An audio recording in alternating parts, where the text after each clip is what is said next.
The Inner Peace Workshop. Hi friends, this is our 9th installment of the Mental Health Handbook, and today's topic is prudence. Merriam-Webster lists 4 definitions of prudence. The first is as follows. Number 1. The ability to govern and discipline oneself by use of reason. The universe itself is indeed logical. Even our emotions are logical when viewed from the right perspective. Our emotions reveal to us the nature of the ego that protects the identities we have created for ourselves. If we are aggravated or frustrated, it is because things are not going our way. You're swimming upstream. When you're happy, it is because you're in the flow of the Tao. The more we can reduce our ego, the easier it is to be content with going with the flow. If we are aware of these signs from the ego, we can alter how we feel about the world. We identify with the truth. The natural world governs itself perfectly. It makes no mistakes. We should look no further than this as to how we should govern ourselves. The world strives to attain balance like containers of different pressures. It is constantly dividing and recombining itself in an endless cycle of creation. Our bodies work on cycles: respiration, heartbeat, brain impulses, sleep, digestion, etc. Mother Earth has lent us our body as a temple for the Holy Spirit, where He can reside to reveal the truth to us, which is our true divine nature. There is no time like the present moment, a gift from the Spirit. If we bring our focus to this gift, the mind can be trained to operate in the flow of the Tao and not worry about the future or dwell in the past. Our desire diminishes and our suffering is reduced. Man was given the gift of discernment. The name of our species is Homo sapiens, which literally means wise man in Latin.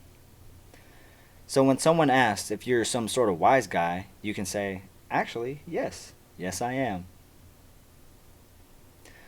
Moving to the second definition. Number 2. Sagacity or shrewdness in the management of affairs. Love is a continual process of acceptance and relinquishment, providing no resistance against the coming and the going. The natural alignment is remaining in a state of love to provide and protect freedom for all beings to choose as they will.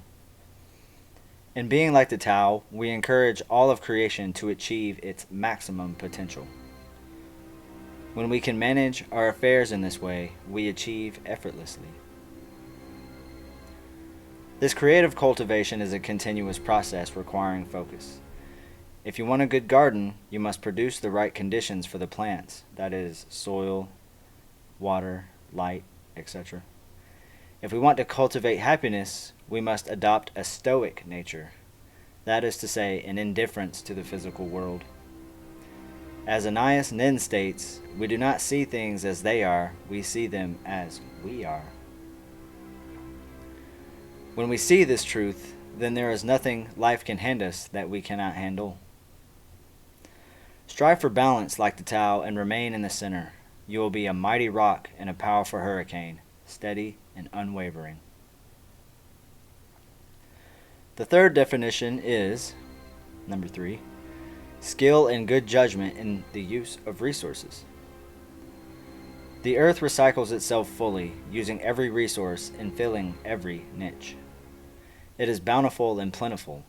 Like the Tao, it nourishes every being. When we are like the Tao and we nourish others, we recognize when we have had enough, and then we realize we have everything. We let go of physical attachments that turn us against the Tao. When we practice this skill, we win effortlessly. Discernment is in knowing whom can use the resource, whatever it may be, most effectively to benefit the most people. Science can lead us down the most efficient path by means of its method. It is never settled, because there is no end to what can be known, as the Tao is infinite and eternal. If we flow with the Tao, we can use ourselves most efficiently. Matthew 5:14 states, "You are the light of the world." Position yourself so that your light may be useful to others. Good health and good heart are invaluable resources that should be guarded. Vince Lombardi once told us that the measure of who we are is what we do with what we have. I'm thankful to have these two good resources, and I want to put them to good use by lifting that one person so that they may lift another. Love is our most valuable resource in life. The fourth and final definition is, number 4, caution or circumspection as to danger or risk. Jesus humbled himself to be born as a man and to die a humiliating death. He knew, though, that the objective was worthy of such a fate. When we drop our pride, we can see the world as it is and can read the signs given to us as to how we should proceed. By trusting in Him, we can have confidence that we are on the right track even in the face of adversity. The Founding Fathers put themselves at great risk to establish this republic. They saw it as a moral obligation to be free and forge the greatest nation in the history of the world, the United States of America. If we stand together shoulder to shoulder to hold the God-given truth that we are all equal, then there is nothing that can stop us, and there is no limit to what we can accomplish. Revealing this truth is a cause worth fighting for, and if need be, dying for the future, for the children. So that sums up about what prudence is. Now let's go to the book to see what Lao Tzu has to say.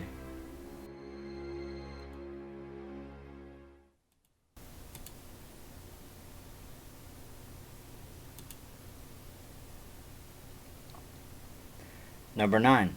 Prudence. If you continue filling a pail after it is full, the water will be wasted. If you continue grinding an axe after it is sharp, the edge will wear away. Who can protect a house full of gold and jewels? Excessive fortune brings about its own misfortune. To win true merit, to earn a good reputation, one must be prudent. This is the way of the Tao.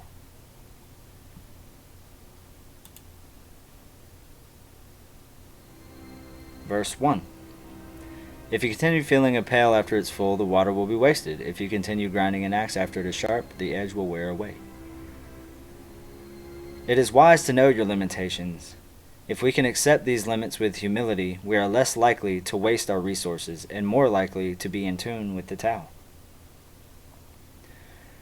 Antoine de Saint-Exupéry said, "A designer knows he has achieved perfection not when there is nothing left to add, but when there is nothing left to take away. Simplicity is key."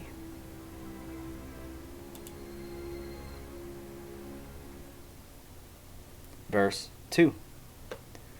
Who can protect a house full of gold and jewels? Excessive fortune brings about its own misfortune.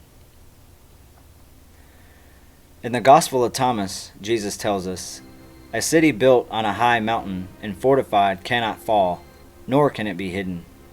Others will want to take what you have, and your mind will be consumed by constantly worrying about the thieves." Based on the words of Abraham Lincoln, if your treasure is security, you will forfeit your freedom and ultimately lose both. Let the excess go and have peace and serenity instead. Verse 3. To win true merit, to earn a good reputation, you must be prudent. This is the way of the Tao. A good reputation comes from doing good deeds and being in service to your fellow man. You can't build a reputation on what you're going to do, says Henry Ford.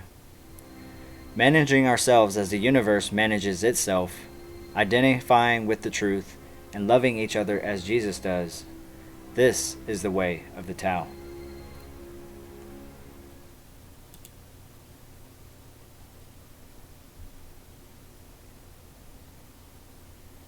And now, I'd like to move on to the personal short story.